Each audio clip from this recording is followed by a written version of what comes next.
नमस्कार दोस्तों, BDRD tutorial में आप सभी का स्वागत है।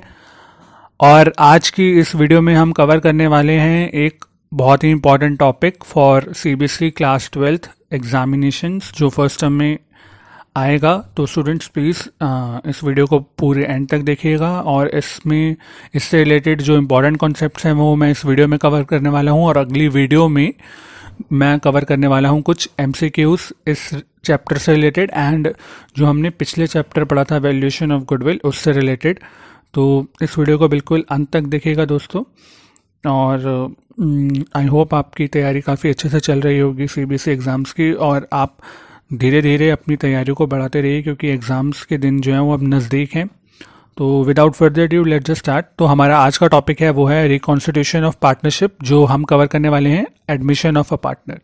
तो सबसे पहले तो हमें ये जानना ज़रूरी है कि एडमिशन होता है पार्टनर का एक फर्म में। सपोज दो पार्टनर्स हैं A एंड B एंड वो चाहते हैं कि हमारी जो पार्टनरशिप फर्म की स्ट्रेंथ है वो अब बढ़ाई जाए।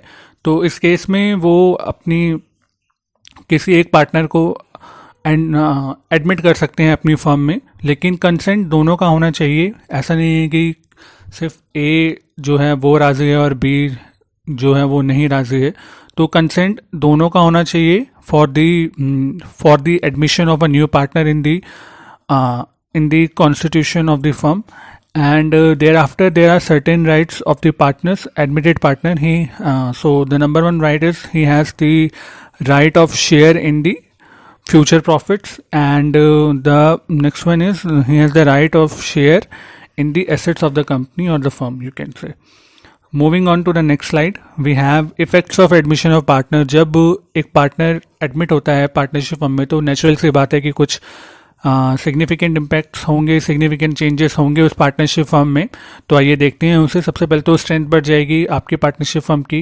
एंड मोटा मोटा जैसे आप एक प्रॉफिट शेयरिंग रेशो है जो आपका, जैसे मैंने बताया था कि दो तरीके से आप जो है प्रॉफिट शेयर कर सकते हैं in the ratio of capital outlay जो भी एक पार्टनर लेकर आए हैं, and 1:1 that is equal. Partners भी इक्वली भी आप शेयर कर सकते हैं प्रॉफिट एंड लॉस को। तो वो भी एक जो प्रॉफिट शेयरिंग रेशियो है वो भी आपका थोड़ा चेंज हो जाता है ओल्ड प्रॉफिट के हिसाब से। अगर आपका ओल्ड प्रॉफिट 1:1 है तो नेचुरल सी बात है कि अगर आप एग्रीड करते हैं तीनों पार्टनर्स सेम उस पर तो 1:1 रहेगा, इक्वल रहेगा। अगर फ्रैक्शंस में है, कैपिटल आउटले के उस पर है, तो डेफिनेटली कुछ ना कुछ इन्फ्लुएंस पड़ेगा। तो आइए देखते हैं कि काफ़ी सारे जो इफ़ेक्ट्स हैं वो क्या क्या रहेंगे जब एक पार्टनर एंटर करता है, न्यू पार्टनर एंटर करता है पार्टनरशिप फर्म में। तो सबसे पहले तो ओल्ड पार्टनरशिप है वो ख़त्म हो जाएगी और जो न्यू पार्टनरशिप है वो स्टार्ट हो जाएगी। तो हमें एक न्यू पार्टनरशिप डीड जो है वो एग्जीक्यूट करनी होगी, जिसमें उस पार्टनरशिप का नाम डालना होगा। वेरियस टर्म्स एंड कंडीशंस होती हैं, जैसे रेम्यूनरेशन क्या होगा, उसके basic profile details, professional qualifications, and कितना उसका कैपिटल आउटले है, कितना वो प्रॉफिट शेयर कर ले सकता है। तो ये सब चीज़ें जो है वो अदर टर्म्स एंड कंडीशंस जो है वो पार्टनरशिप की वो सारी उसमें कवर हो जाएंगी। Next one is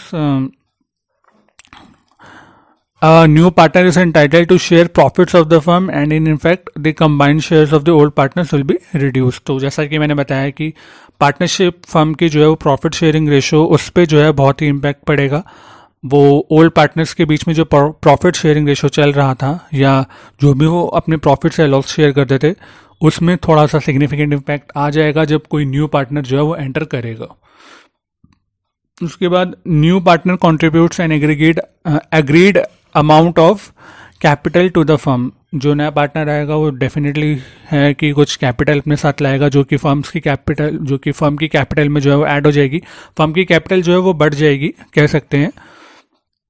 number 4 is a new partner acquires ownership of right of the assets. हमने अभी पिछले साइड में पढ़ा था कि पार्टनरशिप फर्म में जो एडमिटेड पार्टनर है उसके दो राइट्स रहेंगे। He has the right to share the profits of the company, future profits of the company, and he has the right to share the assets of the company. तो ownership right होगा उसका, and he also become liable for any liabilities arising on the behalf of firm और for the firm.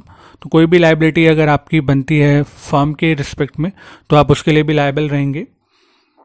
Adjustment to be made in regard to accumulated profits and loss accumulated profit and loss में भी जो आपका adjustment होगा वो भी रहेगा कि हमें अलग अलग दिखाना पड़ेगा कि किस पार्टनर को कितना कितना प्रॉफिट होगा या किस पार्टनर को कितना कितना लॉस जो है वो बियर करना पड़ेगा. Next one is the assets are revalued and the liabilities are reassessed and the adjustments are made. And ये seventh one is the goodwill of the firm is valued and the adjustments are made. तो ये हमारे assets and liabilities की जो position है वो भी change हो जाएगी. उस केस में जो पार्टनर होगा वो अपने साथ भी कुछ सिग्निफिकेंट जैसे कैपिटल ला रहा है या कुछ एसेट्स ला रहा है, तो उस बेसिस पे जो है वो हमारी फर्म की जो लाइबिलिटीज और एसेट्स हैं वो रीअसेस्ड हो जाएंगी और रीवैल्यूड होंगी. और जो गुडविल है वो भी जो गुडविल होगी फर्म की वो वैल्यूड होगी और जो necessary adjustments are required to be made वो की जाएगी. Now moving on, there are certain adjustments which are required to be made at the time of admission of a partner. There are basically 5 adjustments. We are covering number 1 in our in this video, and the next 4 will be covering in our subsequent videos one by one. So the number 1 is change in the profit sharing ratio. जैसा कि आपको बताया था कि एक old profit sharing ratio है दो partners के बीच में, तीसरा पार्टनर एंटर करता है तो डेफिनेटली प्रॉफिट शेयरिंग रेशो जो है वो चेंज हो जाएगा. तो change in the profit sharing ratio रहेगा. गुडविल के केस में कैसे होगा, पार्टनर अपने साथ कौन से गुडविल लेकर आ रहा है, इसके बारे में भी हम अपनी नेक्स्ट वीडियो में पढ़ने वाले हैं. And thereafter will be covering these 3 points: adjustment of profit losses, adjustment of accumulated profit reserve and losses and adjustment of capital. तो ये हम अपनी सब्सिक्वेंट वीडियोस में पढ़ेंगे. आज के वीडियो में हम कवर करने वाले हैं change in the profit sharing ratio. Now moving on, change in the profit sharing ratio में भी एक जो न्यू पार्टनर है वो अपना जो शेयर है वो ओल्ड पार्टनर से 3 तरीके से एक्वायर कर सकता है in their old profit sharing ratio. जो उनका ओल्ड प्रॉफिट शेयरिंग रेशो चल रहा है उस वे में भी कर सकता है.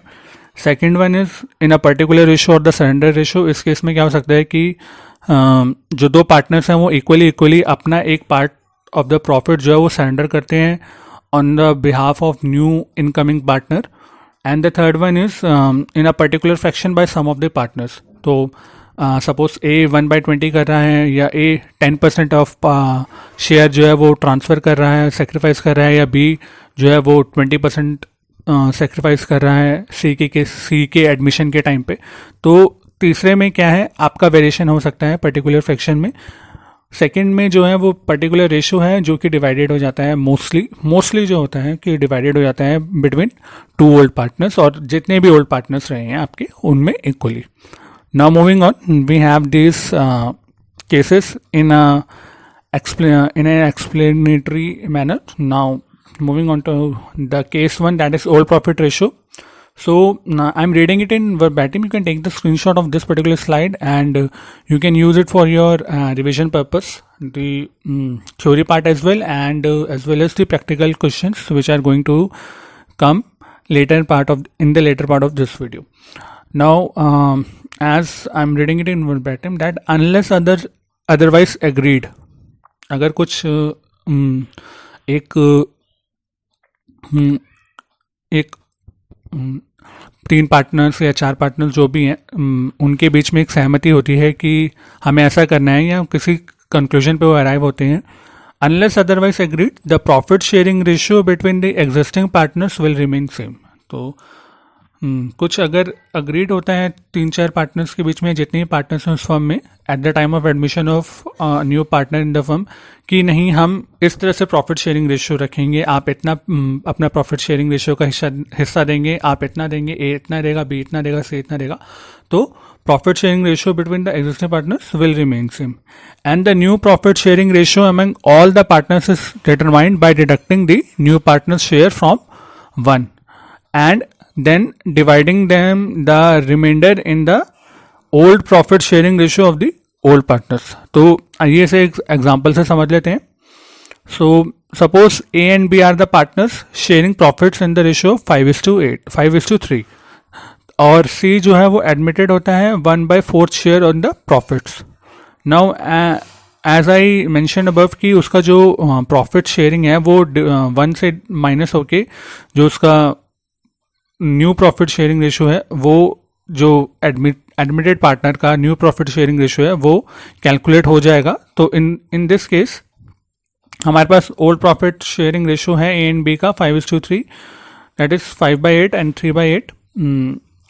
और हम ये मान के चल रहे हैं कि let the total share be 1 and C share is 1/4, जो कि वो अपने साथ लेकर आए हैं। Now remaining share of A and B is 1 - 1/4 is equal to 3/4। तो ये 3/4 जो है वो रिमेनिंग शेयर है ए एंड बी का, एंड उसके बाद जो ए का शेयर हो जाएगा वो जाएगा 3/4 into 5/8, that is 15/32, and B share will be 3/4 into 3/8, that is 9/32, and C तो अपने साथ 1/4 लाया है, बट यहाँ आप देख सकते हैं कि जो डिनोमिनेटर है हमारा वो है 15/32, 9/32 और ये है 1/4। तो इस केस में अपने डिनोमिनेटर को सेम लाने के लिए हमें जो सी का शेयर है उसको ऊपर भी न्यूमिनेटर एंड डिनोमिनेटर को 8/8 से मल्टीप्लाई करना पड़ेगा, ताकि आपका जो डिनोमिनेटर है वो सेम आ जाए। तो the new profit sharing ratio will be in this case is 15:9:8। मैं आपको दोबारा से समझा देता हूँ ये क्वेश्चन। ए एंड बी ने प्रॉफिट शेयर करते आए हैं वो 5:3 में, सी को एडमिट किया जाता है 1/4 शेयर ऑफ द प्रॉफिट में। हम ये एज्यूम कर लेते हैं कि let the total share be 1 और उसमें से सी का जो शेयर है वो 1/4 है ही, तो जो रिमेनिंग शेयर बचेगा वो बचेगा 3/4। तो अब जो उनका ओल्ड प्रॉफिट शेयरिंग रेशियो चल रहा है उसी केसेस में उनका जो है वो उनका ओल्ड प्रॉफिट शेयरिंग रेशियो पहले से ही डिसाइडेड था, जो उनके बीच में चल रहा था, उसी बेसिस पे हम जो रिमेनिंग शेयर है उससे उस ओल्ड प्रॉफिट शेयरिंग रेशियो को मल्टीप्लाई कर देंगे, जिससे उनका न्यू प्रॉफिट शेयरिंग रेशियो जो है वो कैलकुलेट हो जाएगा। तो 3/4 ए के केसेस में 3/4 जो कि रिमेनिंग शेयर था ए एंड बी का इंटू 5/8 जो कि उनका ओल्ड प्रॉफिट शेयरिंग रेशियो था, दैट इज, और रिजल्टेंट फिगर आ जाएगी 15/32। तो ये ए का जो है वो न्यू प्रॉफिट शेयरिंग रेशियो हो जाएगा।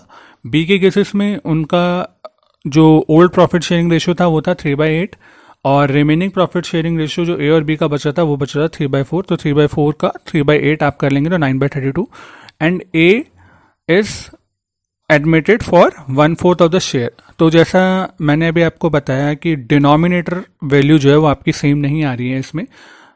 ए के केस में 15/32, बी के केस में 9/32 एंड सी के केस में ओनली 1/4। तो in order to even this denominator we have to multiply C's share by 8, that is both the numerators and denominators, in order to get the even denominator जो कि same consistent denominator आ जाए। तो फिर इस case में आपकी जो new profit sharing ratio हो जाएगी 15:9:8 would be the answer. Now moving on to the next case, we have in a particular ratio, जैसा कि मैंने आपको बताया, in this case the existing partner's profit sharing ratio will change after the admission of a new partner, and the existing partner's share of profits in the reconstituted firm is ascertained by deducting the sacrifice made from the existing share of the profits. A and B partners हैं, suppose C को admit करते हैं, A बोलता है कि मैं अपना 10% दे दूंगा, B बोलता है कि मैं अपना 20% दे दूंगा। देन इस केस में ए जो अपना प्रॉफिट रखेगा वो 90% ही रखेगा, बी 80% रखेगा, और सी को 10 + 20 जैसे 30, ये उसका प्रॉफिट शेयरिंग रेशियो है। ये मैं सिर्फ एग्जांपल दे रहा हूँ लेमन्स लैंग्वेज में। क्वेश्चन हम करने वाले हैं जिससे आपका कॉन्सेप्ट जो है वो और भी मजबूत हो सके। एंड इस केस में क्या रहेगा कि जो पार्टनर्स हैं वो मोस्टली जो होता है क्वेश्चंस में यही होता है कि वो इक्वल ही अपना जो शेयर जो है वो सेक्रीफाइस कर रहे होते हैं। Suppose A B C 3 partners हैं एंड डी को वो एंटर कर रहे हैं, तो और डिसाइडेड हुआ है कि हम 60% जो है वो सेक्रीफाइस करेंगे 100 आउट, और 40-40 जो है वो अपने पास रखेंगे। तो 20-20-20 जो कि 3 पार्टनर्स का इक्वली शेयर है वो सेक्रीफाइस हो जाएगा। Now moving on to the example of this case, we have A and B are the partners sharing profits, A and B are in the partnership sharing profits and losses in the ratio of 5:3. Now C is admitted for 1/5 of the share in which he takes 1/10 from A and 1/10 from B. मतलब half वो दोनों partner से acquire कर रहा है. जो उसने 1/5 share पे जिसमें उसको एडमिट किया गया है, तो वो हाफ दोनों से एक्वायर कर रहा है. नाउ इन दिस केस हम क्या करेंगे कि जो A का शेयर है दैट इज 5/8 एंड B का शेयर है 3/8. तो उस केस में हम क्या करेंगे, 5/8 माइनस 1/10 जो कि C ने एक्वायर कर लिया है A से, एंड सिमिलरली B के केस में 3/8 माइनस 1/10 जो कि C ने एक्वायर कर लिया है B से. और उस बेसिस पे जो हमारी जो न्यू प्रॉफिट शेयरिंग रेशो होगी वो कैलकुलेट हो जाएगी. तो आइए देखते हैं इस एग्जाम्पल के सॉल्यूशन को. तो ओल्ड प्रॉफिट रेशो है 5/8 एंड 3/8 एंड जो C का शेयर है वो है 1/10 from each A and B. Now उसका जो शेयर बन जाता है 1/5 बन जाता है, जो कि क्वेश्चन में भी मेंशन हुआ है. अब A का जो शेयर है उसका जो ओल्ड प्रॉफिट शेयर था वो 5/8 था, उसमें से वो 1/10 जो है वो सेक्रीफाइस कर दे रहा है. तो इस केस में उसका जो न्यू प्रॉफिट शेयरिंग रेशो हो जाएगा 21/40. ये आप कैलकुलेशन कर लेंगे जो हम मैथ्स में करते हैं, बेसिक मैथ्स करते हैं, एलसीएम निकालते हैं, एलसीएम निकाल के जो हम ऊपर प्लस माइनस करते हैं. तो उस हिसाब से 21/40 B का शेयर आ जाएगा 11/40 और C का शेयर जो है वो हो जाएगा 1/5 है. तो जो जैसा कि हमने डिनोमिनेटर को कांस्टेंट रखना है, 40 ही रखना है, तो ऊपर भी ये 8 से डिवाइड हो जाएगा, 8 से मल्टीप्लाई हो जाएगा, एंड नीचे भी ये 8 से मल्टीप्लाई हो जाएगा. तो C का शेयर जो है वो 8/40 हो जाएगा. Now the new profit sharing ratio in this case would B 21:11:8.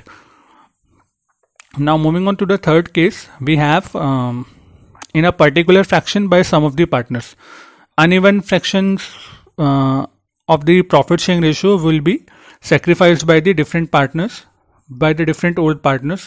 कोई 10% कर रहा है, कोई 15% कर रहा है, कोई 20% कर रहा है. तो ऐसे जो है वो सेक्रीफाइसेस अपनी partnership sharing ratio, profit sharing ratio का वो करेंगे on in the favor of new admitted partner. So in this case, shares surrendered by old partners in favor of a new partner. The share surrendered by the old partners is deducted from his old share to determine the old partner's share in the reconstitution of the firm. Now we can understand this concept with the help of a very good example. Now A and B are in the partnership and they are sharing profits and losses in the ratio of 5:3. Now C is admitted and A surrenders 1/20th of his share and B surrenders 1/24th of his share in the favor of C. Now in this case we have to calculate the new profit sharing ratio of the partners. तो old ratio हमारे पास है 5/8 and 3/8 A और B का, and हमारे पास A का ratio जो है वो है 1/20. तो A जो है वो अपना 1/20 शेयर जो है वो सरेंडर कर रहा है और ओल्ड रेशियो उसका जो है वो 5/8 है. तो 5/8 इंटू 1/20 हमारी जो रिजल्टेंट फिगर आ जाएगी दैट इज 1/32. एंड B के केस में B का जो रेशियो है ओल्ड रेशियो 3/8 है और वो उसमें से 1/24 कर रहा है, तो इसकी भी रिजल्टेंट वैल्यू आ जाएगी 1/64.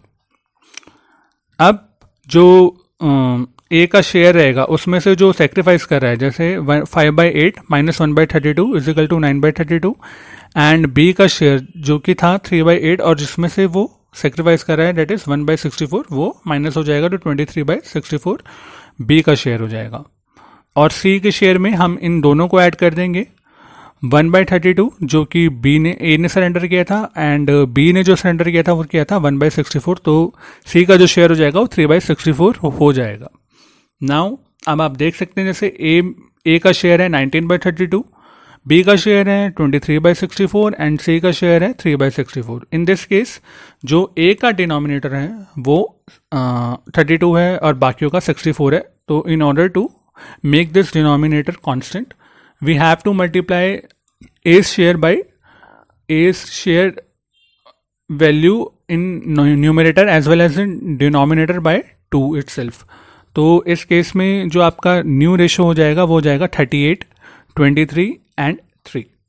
तो आपका जो न्यू रेशो आ गया वो आ गया 38:23:3.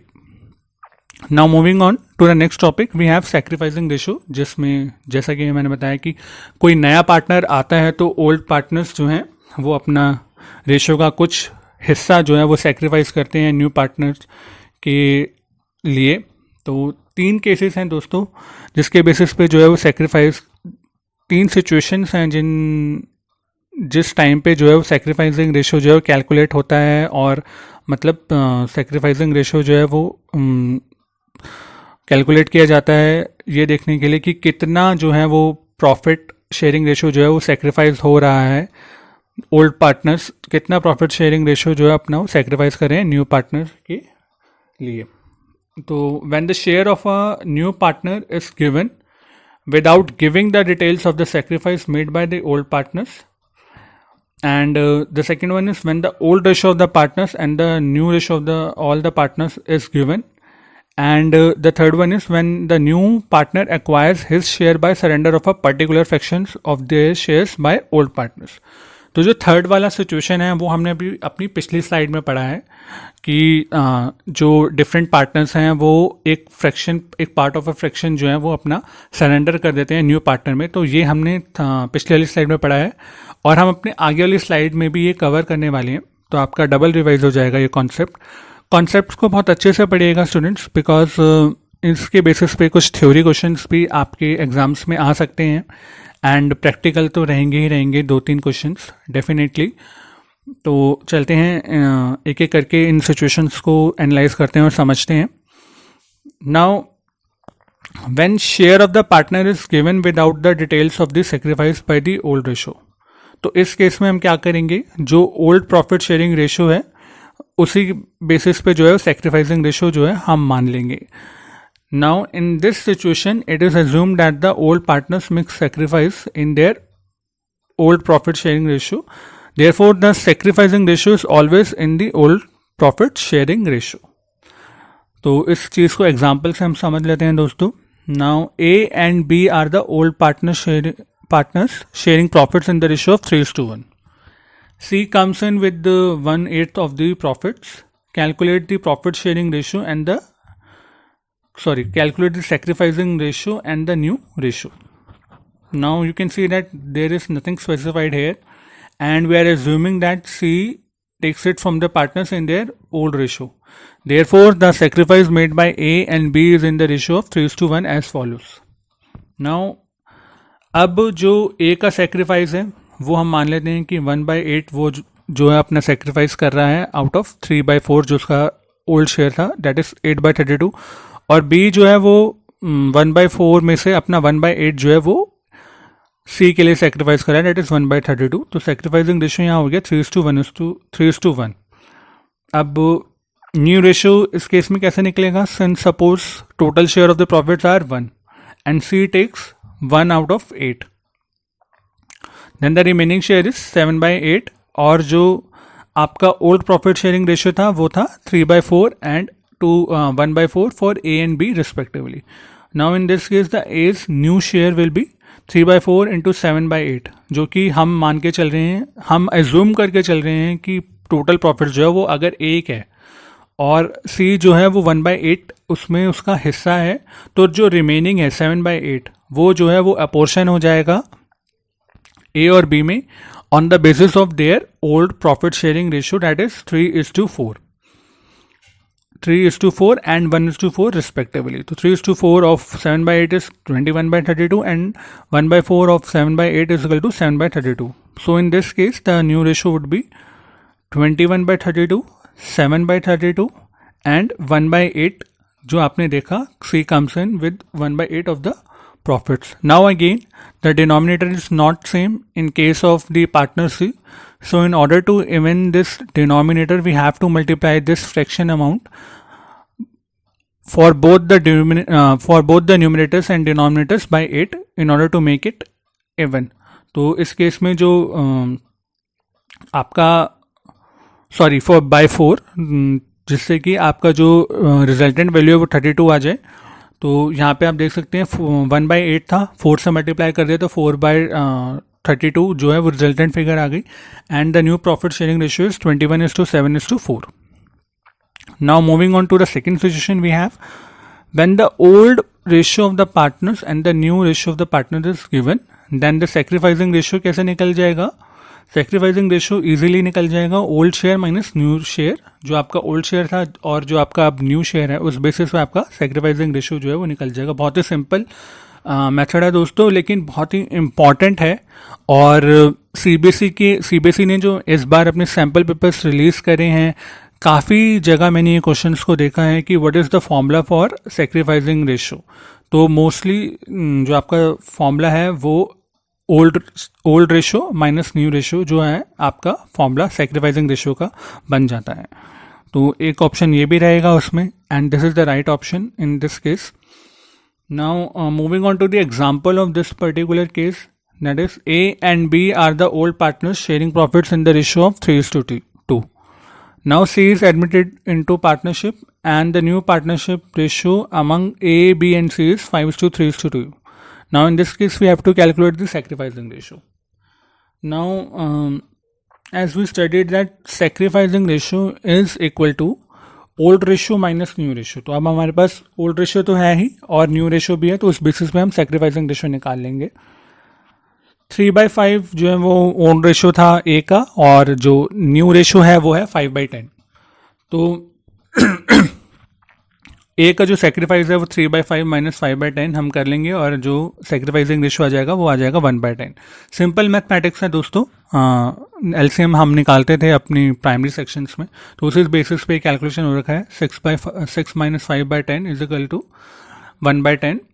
And A's old share is B's old share is 2/5 and B's new share is 3/10. ये मेरी स्लाइड में जो है वो गलती से A लिख दिया गया है मैंने. आप इसे देख लीजिएगा और चेंज कर लीजिएगा अपने अकॉर्डिंगली. यहाँ A की जगह B आ जाएगा. B's old share is 2:5 and B's new share is 3:10. Now B's sacrifice, again I have repeated the same mistake. तो इसको आप देख लीजिएगा. 20 ए की जगह 20 सब्सटीट्यूट कर लीजिएगा जो मेरा नेक्स्ट सेक्रीफाइसिंग रेशो आ रहा है उसमें. And B sacrifice is 2/5 minus 3/10 is equal to 1/10. Now the sacrificing ratio in this case would be 1:1. Now moving on to the third case, we have when the new partner acquires his share by surrender of a particular fraction of their shares by old partners. तो जैसा कि मैंने अभी आपको third case में बताया था, new profit sharing ratio में कि मतलब प्रॉफिट शेयरिंग रेशो में कि कैसे प्रॉफिट शेयर होगा. तो थर्ड केस में आपको बताया था कि दो पार्टनर्स हैं, वो एक अलग अलग फ्रैक्शंस में जो हैं वो या अलग अलग परसेंटेज में जो है वो अपना प्रॉफिट जो है सेक्रीफाइस कर रहे हैं न्यू पार्टनर के लिए. तो ये सेम केस वही है दोस्तों. And in this case the shares surrender by the old partners in favour of a new partner are added. तो जो सरेंडर किया गया है दूसरे पार्टनर, जो दूसरे ओल्ड पार्टनर्स ने जो सरेंडर किया है नए पार्टनर के लिए, तो जो न्यू रेशो होगा नए पार्टनर का वो हो जाएगा जो सरेंडर वैल्यू है दोनों शेयर्स दोनों पार्टनर्स की एडेड होके. And the share surrendered by the old partner is deducted from his old share to determine his share in the reconstituted firm. तो जो न्यू प्रॉफिट शेयरिंग रेशो होगा old partners का वो calculate हो जाएगा जो उनका ओल्ड प्रॉफिट शेयरिंग रेशो था माइनस जो उन्होंने सरेंडर वैल्यू है, जो उनका सेक्रीफाइसिंग रेशो है, जो उन्होंने सेक्रीफाइस कर दिया है न्यू पार्टनर के लिए, तो वो उनका जो है वो न्यू प्रॉफिट शेयरिंग रेशो इस तरह से कैलकुलेट हो जाएगा. Now moving on to the example, we have A and B are in the partnership sharing profits and losses in the ratio of 5:3. C is admitted and A surrenders 1/20th of his share and B surrenders 1/24th of his share in the favor of C. Now calculate the new profit sharing ratio of the partners. Now in this case we have old profit sharing ratio, that is 5:8 and 3:8 for A and B respectively, and A surrenders 1/20th of the 5/8 and B surrenders 1/24th value of the 3/8. So the resultant figure in this case for A would be 1/32 and for B is 1/64.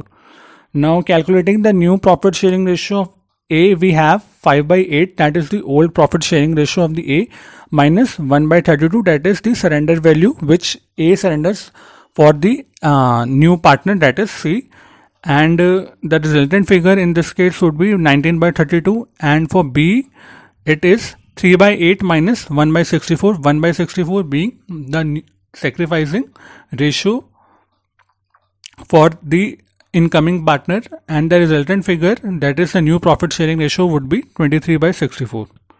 And the C's share in this case would be the combined value of the sacrificing ratio of A and B, that is 1 by 32 plus 1 by 64 is equal to 3 by 64.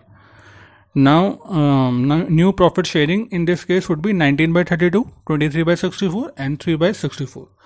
So in order to even this denominator, that is 32, we have to multiply both the numerators and denominators of A's share by 2, and the new profit sharing ratio in this case would be 38 is to 2, 23 is to 3. So this is it guys.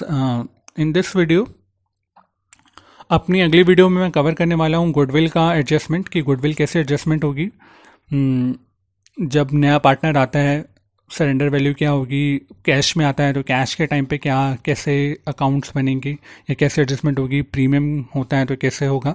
तो अगली video में हम ये cover करने वाले हैं। मेरी previous video की प्लेलिस्ट जो है मेरे चैनल पे जाके आप उस वीडियो पे जाके उस प्लेलिस्ट पे जाके क्लिक कर सकते हैं, और सारी CBSE 12th कॉमर्स स्टूडेंट्स की वो वीडियोस आप देख सकते हैं और अपनी कॉन्सेप्ट्स को जो है वो और अच्छे से पॉलिश कर सकते हैं। एंड इस वीडियो में सिर्फ इतना ही। अगली वीडियो में मैं जो है वो इस वीडियो में जो भी मैंने पढ़ा है उससे रिलेटेड MCQs और जो वैल्यूएशन ऑफ गुडविल चैप्टर हमने अपनी प्रीवियस वीडियो में पढ़ा था उससे रिलेटेड कुछ MCQs वो कवर करने वाला हूँ। और अपनी पुरानी जो भी वीडियोस हैं उनका लिंक मैं अपनी इस वीडियो की डिस्क्रिप्शन बॉक्स में जो है वो मेंशन करने वाला हूँ। आपको कोई भी क्वेरीज हो इन सभी टॉपिक्स में, या जो भी टॉपिक्स आपके एग्ज़ाम में आने वाले हैं फॉर द टर्म 1, आप अपने जो क्वेरीज हैं वो कमेंट बॉक्स में मेंशन कर सकते हैं। So this is it guys, and please share this video as much as possible, ताकि जो भी स्टूडेंट्स 12th के एग्ज़ाम्स देने वाला है, अभी दिसंबर में देने वाली हैं दिसंबर में, उनका बहुत ज़्यादा से ज़्यादा फ़ायदा हो सके। And thank you so much for watching this. Please do like, share and comment, and kindly subscribe my channel. Thank you.